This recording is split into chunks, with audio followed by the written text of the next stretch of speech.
Tata cara persembahan online menggunakan kode QR. Langkah pertama, scan kode QR dengan aplikasi pembayaran digital yang Anda miliki. Pada contoh kali ini, kami menggunakan ShopeePay. Namun, Anda bisa menggunakan aplikasi pembayaran digital lainnya. Langkah kedua, silakan mengisi jumlah taburan Anda. Setelah itu, tekan tombol lanjutkan. Langkah ketiga, masukkan PIN, maka persembahan Anda akan diproses. Selanjutnya, Anda akan menerima pemberitahuan bahwa persembahan Anda telah berhasil. Tuhan Yesus memberkati.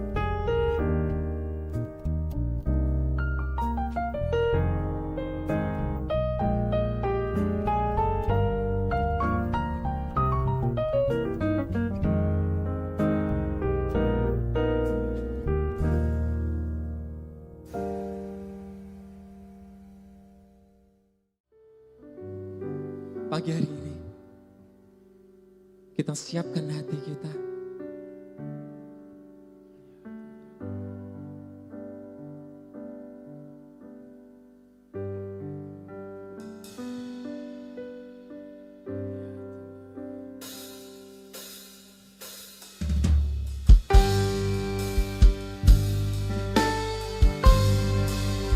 Dan sepenuh hati sebab Dia yang mengenal kita.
Dasarku berharap,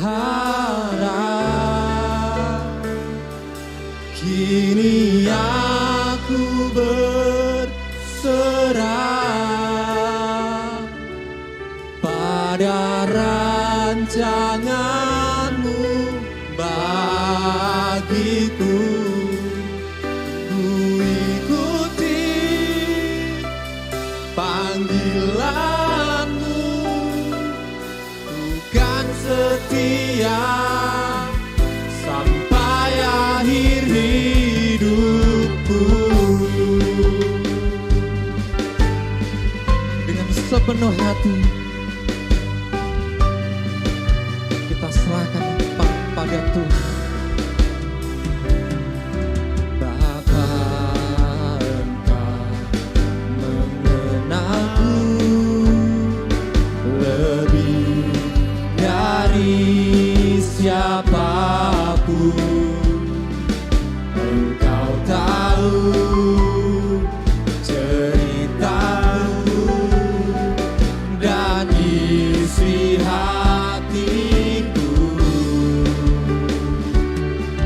Tak peduli masa lalu, Engkau tetap memilihku. Ubahkan ku, sempurnakan jadi karya yang indah.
Kami percaya Tuhan, Engkau setia. Dan kami percaya Tuhan, pada pagi hari ini, kuasa-Mu Engkau nyatakan atas kami semua. Kuasa-Mu mengurapi Pastor Ferry yang akan menyampaikan kebenaran firman-Mu. Dan menjadi berkat bagi kami semua ya Tuhan. Engkau yang kuatkan kami. Engkau yang mengurapi kami semua. Sehingga apa yang kami dengar, apa yang kami rasakan, dapat menguatkan hidup kami. Di setiap keterbatasan kami, di setiap sakit penyakit yang ada, Tuhan yang sembuhkan. Tuhan yang memberikan mujizat-Mu pagi hari ini ya Tuhan. Terima kasih Tuhan, terima kasih.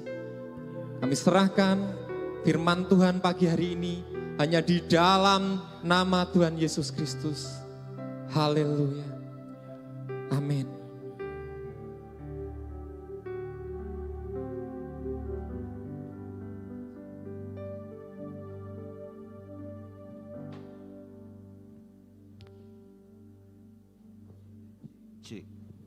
Shalom, selamat pagi Bapak Ibu semua yang diberkati Tuhan.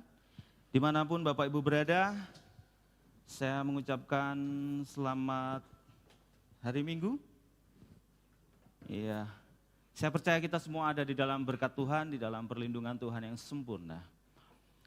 Kalau hari ini kita beribadah di rumah Bapak Ibu, kita mau respon, kita mau support apa yang pemerintah ingin kerjakan, yaitu dalam 2 hari Sabtu Minggu ini kita semua warga tetap ada di rumah. Bukan karena kita takut, bukan karena kita nggak punya iman, tetapi kita mau empati dengan saudara-saudara kita mau berempati dengan semua warga untuk kita tetap ada stay di rumah. Oke? Itu tidak akan mengurangi ibadah kita pagi hari ini. Bapak Ibu, saudaraku bisa rileks di rumah masing-masing. Yang penting tetap menikmati hadirat Tuhan. Amin Bapak Ibu. Bulan ini kita masuk dalam bulan Februari dengan tema kasih karunia. Ya. Ada beberapa hal yang akan kita pelajari di dalam bulan ini. Di antaranya bahwa kita diselamatkan karena kasih karunia oleh iman, bukan karena usaha kita. Lalu kita juga akan belajar dalam bulan ini hukum Taurat versus kasih karunia. Apa itu hukum Taurat, apa itu kasih karunia, dan bagaimana kita menghidupi di dalamnya. Dan yang ketiga atau yang selanjutnya kita akan belajar apa itu hyper grace. Ya, banyak sekali orang mengatakan hyper grace. Dan saya yakin kita nggak ngerti semua, dan beberapa orang ngomong hyper grace tapi sebenarnya nggak ngerti juga gitu kan. Ya, kita mau belajar tentang semuanya itu di bulan Februari.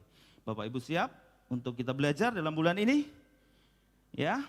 Ada banyak yang terlibat di dalam ibadah online pagi hari ini, saya hitung ada sekitar 10.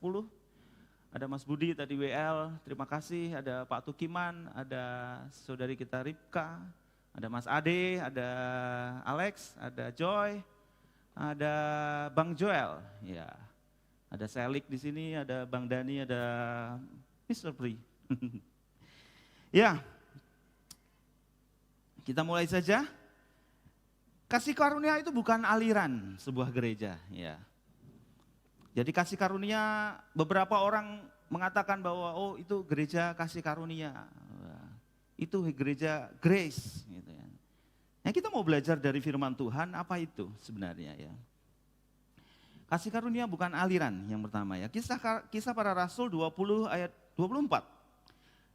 Kita akan banyak buka ayat firman Tuhan Bapak Ibu, tetapi seperti biasa bahwa saya tidak meminta Bapak Ibu untuk buka Alkitab. Bapak Ibu cukup dengarkan, simak, dan pelajari saja. Kalau Bapak Ibu ingin mencatat itu jauh lebih baik, atau tidak juga nggak apa-apa, yang penting Bapak Ibu hari ini atau kesempatan ini bisa tangkap setiap apa yang saya sampaikan. Kita belajar bahwa tentu Roh Kudus akan menolong kita. Roh Kudus itu mengajar kita, menegur, mengingatkan kita akan setiap apa yang sudah kita pelajari. Saya harap suara saya cukup jelas Bapak Ibu ya. Kisah Rasul 20 ayat 24, tetapi aku tidak menghiraukan nyawaku sedikit pun, asal saja aku dapat mencapai garis akhir dan menyelesaikan pelayanan yang ditugaskan oleh Tuhan Yesus kepadaku untuk memberi kesaksian tentang Injil kasih karunia Allah. Dari sini kita sudah bisa tangkap bahwa Injil saja disebut Injil kasih karunia. Lalu kita nggak boleh kabarkan kasih karunia, lalu kita katakan sesat kalau mengabarkan kasih karunia. Sama aja ngomong kita ngabarkan kesesatan pada saat kita memberitakan Injil. Injilnya saja dikatakan apa tadi Bapak Ibu? Injil kasih karunia Allah yang ada di sini. Saya boleh minta respon ya, supaya saya nggak merasa sendiri. Susah loh khotbah di hadapan kamera. Ya ada Miss Rista di belakang, ya respon ya, support saya ya. Sekali lagi saya katakan, saya ulangi bahwa Injil adalah Injil apa Bapak Ibu? Kasih karunia Allah. Injilnya aja namanya kasih karunia. Jadi nggak ada yang namanya aliran kasih karunia, aliran apalagi gitu kan. Injilnya aja Injil kasih karunia. Lalu dikatakan bahwa grace, hyper grace gitu. Orang mengatakan hyper grace, orang yang mengatakan hyper grace. Kasih karunia yang berlebihan. Kalau saya mau ngomong, saya mau kasih karunia yang berlebihan gitu kan. Masa kita nggak mau terima Injil kasih karunia Allah dengan segala kelebihan, dengan segala kita overflow, berkelimpahan. Saya mau mengalami Injil kasih karunia secara berkelimpahan, secara hyper. Saya mau. Nanti kita belajar apa itu hyper grace ya di minggu-minggu mendatang. Supaya kita nggak salah, supaya kita nggak bingung, karena banyak orang ngomong hyper grace, yang sebenarnya nggak ngerti hyper grace itu apa. Sejarahnya juga nggak ngerti, kan? Nah kita mau belajar tentang kasih karunia seperti apa Alkitab. Bukan seperti apa kata orang, bukan seperti apa kata orang yang nggak ngerti juga, atau bukan seperti apa kata aliran lain, tetapi apa kata Alkitab. Ya. Yang kedua kita mau belajar bahwa begitu pentingnya menerima kasih karunia Bapak Ibu. Ibrani 12 ayat 15. Jagalah supaya jangan ada seorang pun menjauhkan diri dari kasih karunia Allah. Nah, di kitab Ibrani dikatakan jagalah supaya jangan ada seorang pun yang menjauhkan diri dari kasih karunia Allah. Agar jangan tumbuh akar yang pahit yang menimbulkan kerusuhan dan mencemarkan banyak orang. Jadi sangat penting untuk kita menerima kasih karunia. Untuk kita belajar akan kasih karunia. Akan kita menghidupi kasih karunia. Sangat-sangat penting. Supaya tidak timbul yang namanya akar pahit. Yang menimbulkan kerusuhan dan mencemarkan banyak orang. Dalam kesempatan pagi hari ini, di dalam minggu ini, saya ingin belajar lagi. Saya ingin kita semua belajar mengenai keselamatan yang Tuhan janjikan. Mungkin untuk kita semua atau beberapa kita merasa itu kan topik yang sudah lama, yang sudah sering sekali keselamatan itu dibagikan. Ya nggak apa-apa. Ya. Terus kita belajar diulang-ulang. Firman Tuhan katakan ulang terus.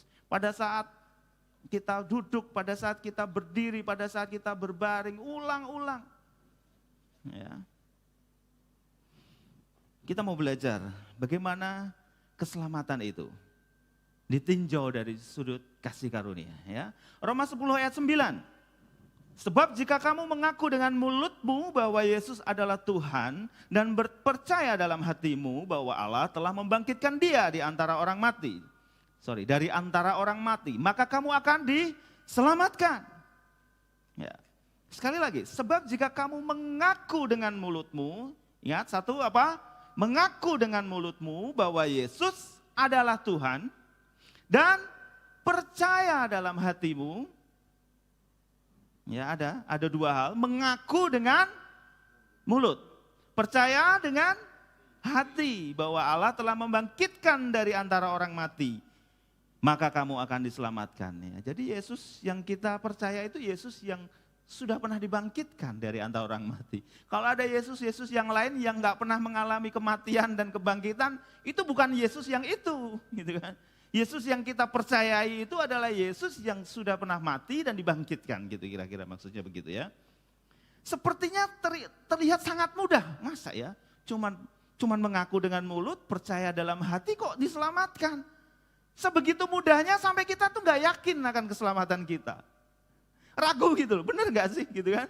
Sebegitu mudahnya sampai kita harus kadang-kadang tambahkan usaha, tambahkan apa supaya terlihat afdol. Kita dulu ngalami awal-awal kita bergereja ya, kita keliling gitu kan, doa keliling, bukan saya ngomong doa keliling salah ya. Tapi di jalan apa yang kita lakukan? Ya, kita taburin apa, kita tanam apa, kita lakukan itu karena kita merasa bahwa nggak cukup cuman iman, nggak cukup cuman percaya. Kita mesti tambahkan dengan hal-hal demikian. Ada feedback sedikit, sebentar.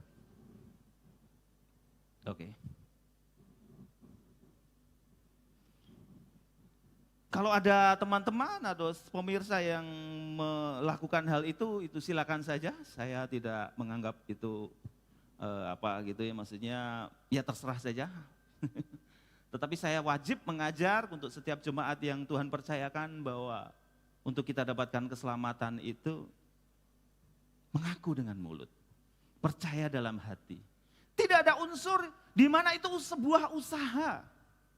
Beberapa waktu yang lalu saya baca sebuah status di sosial media gitu, dikatakan bahwa jalan untuk mendapatkan keselamatan, memperoleh keselamatan itu adalah rendah hati.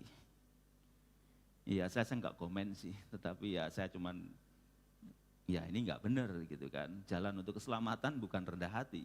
Kita mau rendah hati serendah apa gitu, kita enggak akan dapatkan keselamatan kalau bukan karena kasih karunia. Ya, saya ulangi lagi bahwa terlihat mudah sampai kita kadang-kadang nggak yakin dengan keselamatan kita karena begitu mudahnya. Ya. Yang kedua, Efesus 2 ayat 8. Sebab karena kasih karunia kamu diselamatkan oleh iman, itu bukan hasil usahamu, tetapi pemberian Allah. Jadi intinya Bapak Ibu bahwa keselamatan itu diperoleh bukan karena kita berfokus dengan apa yang kita bisa kerjakan, tetapi berfokus pada seberapa Tuhan, seberapa besar Tuhan mengasihi kita. Keselamatan bukan gratis, saya nggak ngomong gratis ya. Keselamatan nggak murahan, karena begitu mahalnya sampai kita nggak bisa beli gitu loh. Ya, karena ada yang bisa bayar, hanya Yesus yang bisa bayar gitu. Keselamatan nggak gratis. Kita kalau dapatkan keselamatan gratis itu bukan karena kita gratis gitu, karena ada yang bayarin gitu. Yang bayarin Yesus. Jadi fokusnya bukan seberapa besar kita bisa hidup benar, hidup baik, tetapi seberapa besar kasih Tuhan atas hidup kita. Ya. Jadi sekali lagi bahwa keselamatan kita peroleh bukan karena kebaikan kita. Keselamatan kita peroleh bukan karena apa yang kita kerjakan, tetapi oleh karena Yesus yang sudah kerjakan di atas kayu salib. Nah, sebenarnya itu dijamin enggak sih? Keselamatan kita itu dijamin enggak sih sama Yesus? Ya kita belajar gitu dari firman Tuhan ya.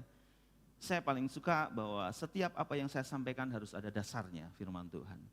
Ya, jadi saya enggak mau khotbah yang itu banyak sekali saya pikiran-pikiran atau tafsir-tafsir lah yang gitu. Tapi saya mau belajar untuk kita membagikan, kami gembala membagikan firman Tuhan seperti apa yang tertulis di dalam firman Tuhan. Ya. Yohanes 5 ayat 24, aku berkata kepadamu, sesungguhnya barang siapa mendengar perkataanku dan percaya kepada Dia yang mengutus aku, ia mempunyai hidup yang kekal dan tidak turut dihukum. Masih ada feedback, bisa dikurangi? Monitor atau? Sekali lagi, saya ulangi, aku berkata kepadamu, sesungguhnya barang siapa mendengar perkataanku dan percaya kepada Dia yang mengutus aku, ia memperoleh hidup yang kekal dan tidak turut dihukum. Masih ya? Dimatiin aja monitornya mungkin.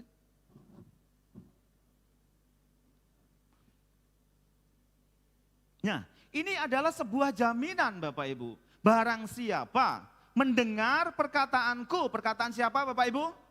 Perkataan Yesus, dan percaya kepada Dia yang mengutus aku, ia mempunyai hidup yang kekal dan tidak turut dihukum.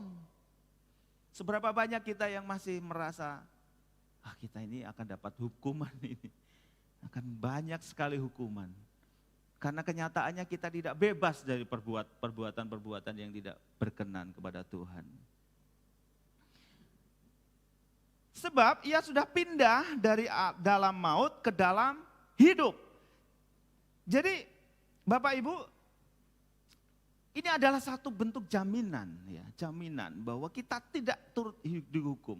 Ya. Lanjutnya ada beberapa ayat yang meneguhkan kita bahwa kita ada di dalam jaminan keselamatan. Yohanes 3 ayat 16. Karena begitu besar kasih Allah akan dunia ini sehingga ia telah mengaruniakan anaknya yang tunggal supaya setiap orang yang percaya kepadanya tidak binasa, melainkan beroleh hidup yang kekal. Ya, sekali lagi, mengaruniakan anaknya yang tunggal supaya setiap orang yang percaya, sekali lagi orang yang percaya, kepadanya tidak binasa melainkan beroleh hidup yang kekal. Lagi 1 Yohanes 5 ayat 13. Semua itu kutuliskan kepadamu supaya kamu yang percaya kepada nama anak Allah. Siapa nama anak Allah? Yesus. Tahu bahwa kamu memiliki hidup yang kekal, karena enggak semua orang tahu, tidak semua dari kita tahu.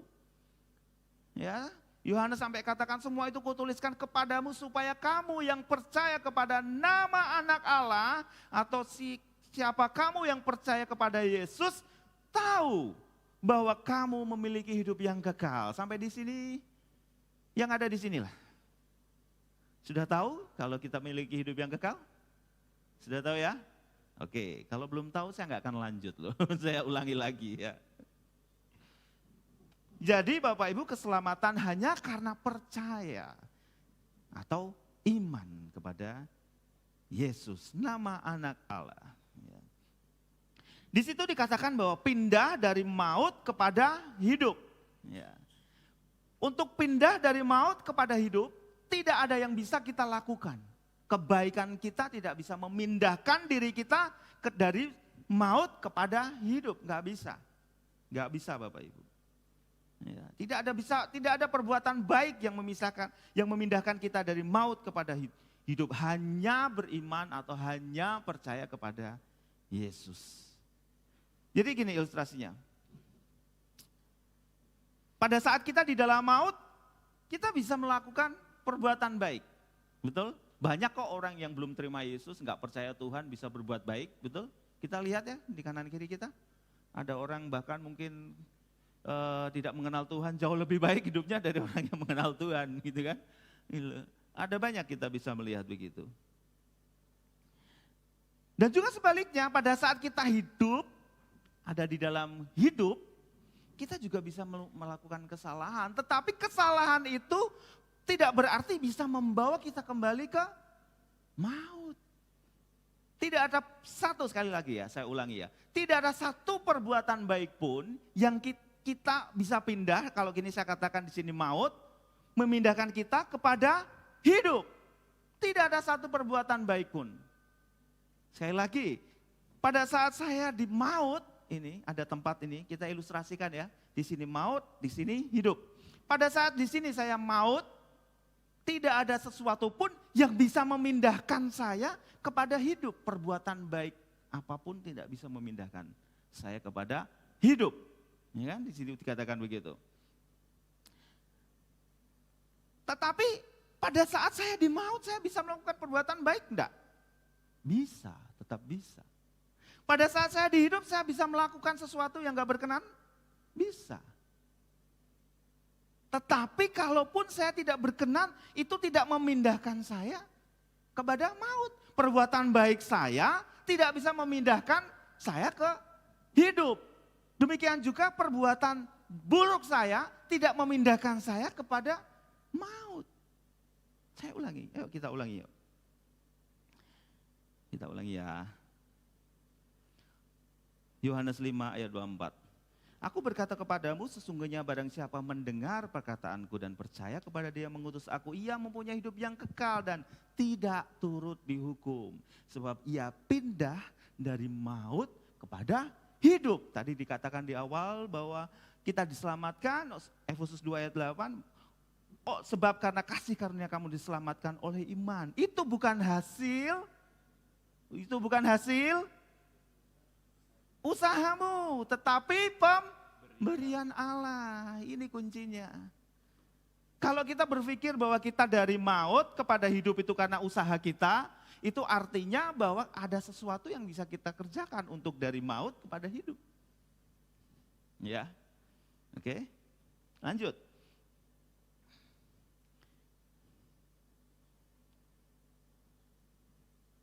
Jadi saya ulangi bahwa pada saat kita ada di dalam maut, kita bisa lakukan perbuatan baik. Tetapi itu tidak bisa memindahkan kita kepada hidup yang kekal. Sama, kita bisa aja kita melakukan sesuatu yang tidak berkenan, tapi itu tidak bisa memindahkan. Equal kan? Kalau kita berbuat baik bisa memindahkan ke hidup kekal? Nggak bisa. Gitu. Pada saat kita tidak berkenan, bisa memindahkan kita kepada maut? Tidak bisa, sama equal. Gitu ya. Nah, kenapa bisa begitu Bapak Ibu? Kenapa bisa begitu? Karena ada jaminan. Itu sebabnya kita sebut jaminan keselamatan ya. Kita punya buku bahan PA, jaminan keselamatan ya. Keselamatan dijamin oleh Yesus, Bapa dan Roh Kudus. Yohanes 10 ayat 28 sampai 30. Dan aku memberikan hidup yang kekal kepada mereka dan mereka pasti tidak akan binasa sampai selama-lamanya. Dan seorang pun tidak akan merebut mereka dari tanganku. Bapakku yang memberikan mereka kepadaku lebih besar dari siapapun. Dan seorang pun tidak dapat merebut mereka dari tangan Bapa. Aku dan Bapa adalah satu. Ya, kita sudah belajar tahun lalu bahwa Bapa adalah kiasan Yesus. Maka disebut di sini di ayat 31 itu adalah aku dan Bapa adalah satu. Kalaupun beberapa ahli teologi dikatakan aku dan Bapa adalah satu kesatuan. Nah, itu terserahlah mau diartikan satu kesatuan. Saya mau belajar dari apa yang tertulis bahwa aku dan Bapa adalah satu. Satu. Ya, artinya sama. Saya ulangi bahwa ini adalah keselamatan yang sudah dijamin oleh Yesus, Bapa dan Roh Kudus. Sekali lagi saya bacakan ya. Dan aku memberikan hidup yang kekal kepada mereka dan mereka pasti tidak akan binasa sampai selama-lamanya. Dan seorang pun tidak akan merebut mereka dari tanganku. Bapakku yang memberikan mereka kepadaku lebih besar daripada siapapun. Dan seorang pun tidak bisa merebut mereka dari tangan Bapa. Terima kasih Alex.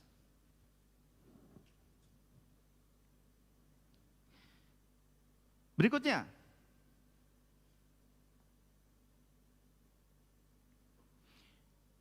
Efesus 1 ayat 14, dan Roh Kudus itu adalah jaminan bagian kita sampai kita memperoleh seluruhnya, yaitu penebusan yang menjadikan kita milik Allah untuk memuji kemuliaannya. Roh Kudus memberikan jaminan, Yesus memberikan jaminan, Bapa memberikan jaminan. Sehingga apa Bapak Ibu dampaknya? Paulus dalam Roma 8 ayat 38-39.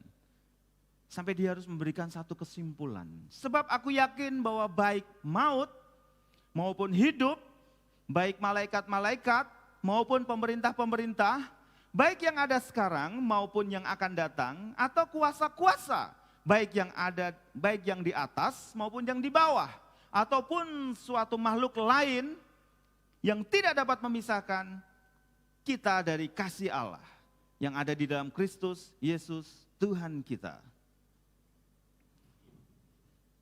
Ya, jadi tidak ada sesuatu pun yang bisa memisahkan kita dari kasih Bapa.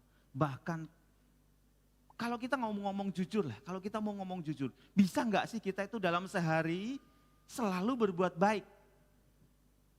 Nggak bisa ya, nggak bisa. Kalau itu bisa kita lakukan, artinya sia-sia kematian Kristus, nggak perlu penebusan, kita bisa sendiri. Ya kan?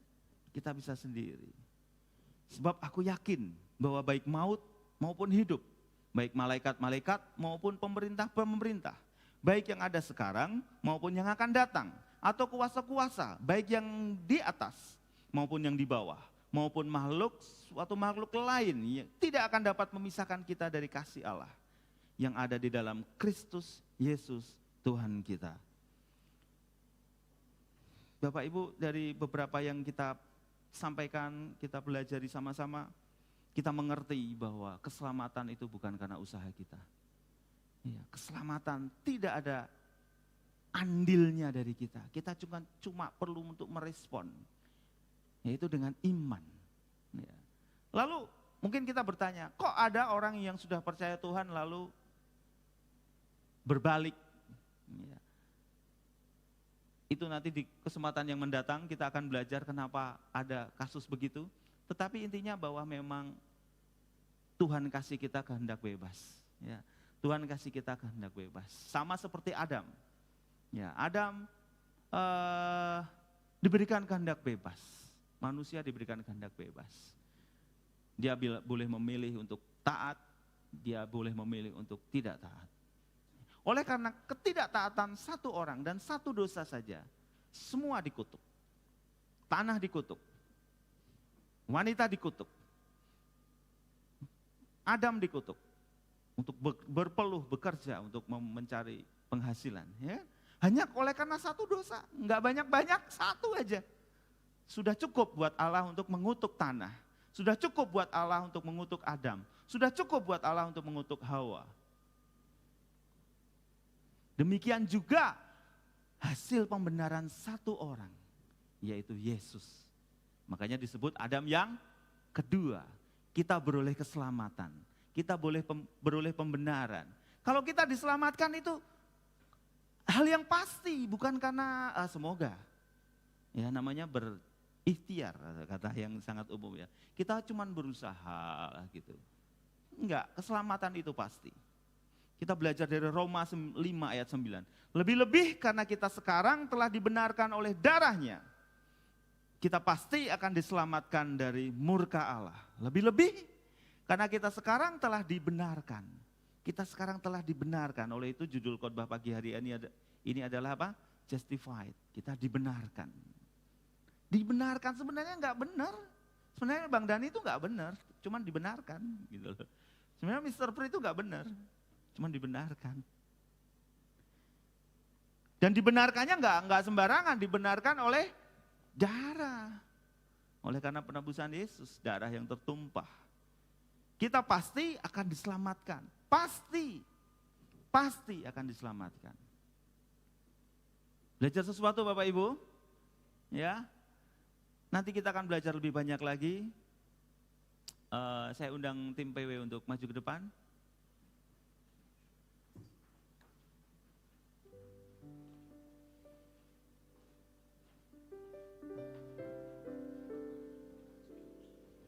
Ini aku percaya tiada yang mustahil bagiku. Kuasa-Mu kuatkanku, dasarku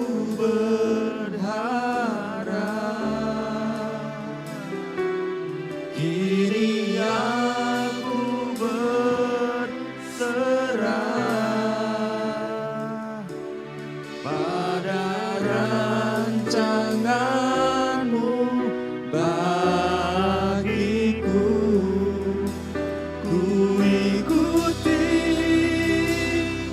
panggilan-Mu, bukan setia sampai akhir hidupku. Kini aku percaya. Kini aku percaya pada rancangan-Mu bagiku.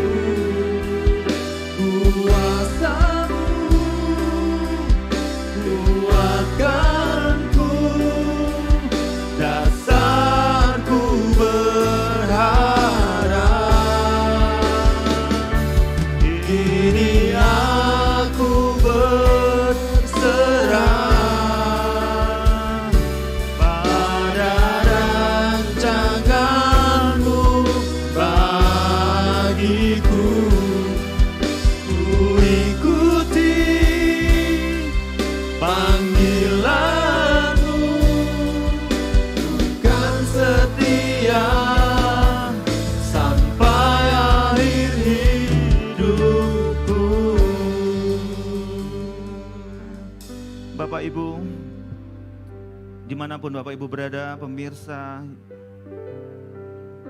online streaming ini, kalau diantara Bapak Ibu yang merasa bahwa saya kok nggak yakin dengan keselamatan, karena saya banyak melakukan sekali banyak dosa. Saya hidupku jauh dari hadapan-Mu, dari hadapan Tuhan.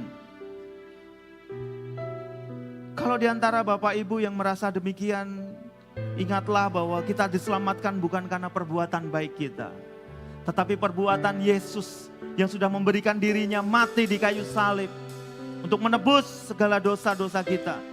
Yang perlu kita lakukan adalah percaya kepadanya, berserah kepadanya untuk kita dibenarkan, untuk mendapatkan bagian dari penebusan darah Yesus.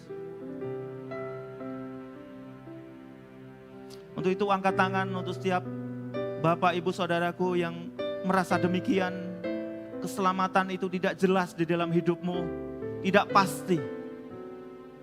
Saya mau berdoa untuk setiap Bapak Ibu. Ikuti doa saya, Tuhan Yesus. Ampuni segala dosa Tuhan yang kesalahanku. Saat ini aku percaya bahwa Engkaulah Tuhan yang sudah dibangkitkan dari mati untuk menebus dosaku. Aku menerima Engkau sebagai Tuhan dan Juru Selamatku secara pribadi.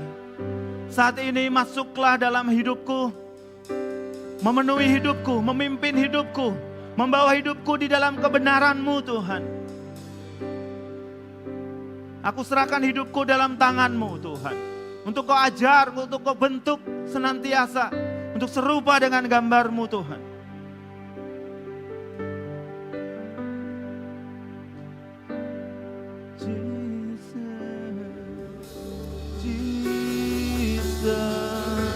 Haleluya. Oh, terima kasih Tuhan. Terima kasih Tuhan untuk kasih karunia yang sudah Kau anugerahkan buat kami Tuhan. Terima kasih untuk tubuh-Mu, terima kasih untuk darah-Mu Tuhan yang tercurah buat kami Tuhan. Untuk kami ditebus, untuk kami dibenarkan, untuk kami diselamatkan Tuhan di dalam nama Tuhan Yesus Kristus. Terima kasih Tuhan. Haleluya. Oh, terima kasih Yesus. Terima kasih. Terima kasih untuk setiap perkenanan-Mu Tuhan.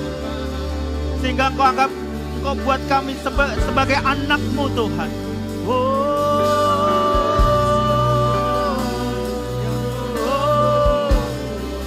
Jamah setiap kami Tuhan. Haleluya. Haleluya. Haleluya. Haleluya.